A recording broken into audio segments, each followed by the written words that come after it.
What is your favorite Bama football moment that you've experienced, whether it be in person or watching on TV? And it's okay if you say second and 26. I'll be all It's right with that. so don't get me wrong. Second and 26 was a great memory. Me personally it was probably the year after the SEC championship game with Jalen Milroe because you can't write a better script than that. I can't wait for that 30 for 30. I know 2018 didn't exactly end the way we want to, especially with the Clemson game. That team by the end of it was just broken physically. But man, to go into that game, the team you beat the year before comes out and just starts. Georgia punched us in the mouth for 3 quarters. I mean, they Yes. did. Tua was clearly hurt. Having clearly the worst game of his career, goes out, throws 2 terrible interceptions in the red zone and everything like that. And then he gets hurt in the fourth quarter. We're down 10. Or no, I'm sorry, not 10, but 7. And then hits Waddle the next game or next play drive, gets hurt. Jalen Hurts, the guy he replaced in the same dome almost a full calendar year later, comes in off the bench and leads your team to victory. In a game I've never seen Coach Saban be emotional before, but even Coach Saban at the end of that game where he got interviewed, choked up, talking about Jalen Hurts and how proud he was. That was probably being in Atlanta for that was probably the most I got goosebumps now like talking about it. I think that one will forever be one of the best moments in Alabama football history, even in the Saban era. That's not a national championship. But as far as fun goes, like beating Notre Dame in 2012 was just incredible.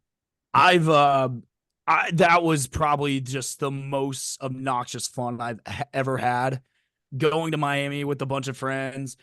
Never been around Notre Dame fans before, and we get there and we got an RV, we're tailgating, we're trying to invite Notre Dame fans to, like, hey, like, do you guys want a beer? We're cooking out. They're calling us rednecks, telling us to go back to the trailer park, saying that our RVs are nicer than where we live, and things. I'm like, wow, these guys suck. And so I go into the game. It's 21-0 first quarter. My friends who didn't go to the game, who were at the tailgate, said they're packing their RVs up and they're leaving.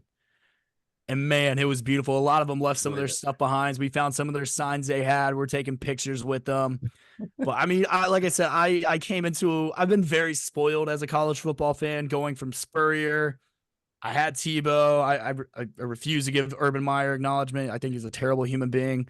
I agree. Um, and Most of then us would agree with that. transferring to Alabama and being able to go to have the greatest college football coach of all time since I've gotten there, and it's been great.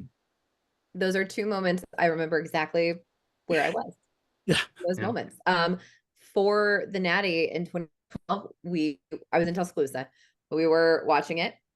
We started celebrating in the streets at halftime, and then we went to the bar at halftime. It was on in the background, but at that point, it You really didn't you could matter. tell in like the first 2 or 3 drives of that game where it was one of Oh, those deals where you're looking around like, uh-oh, this is about to get out of hand real fast.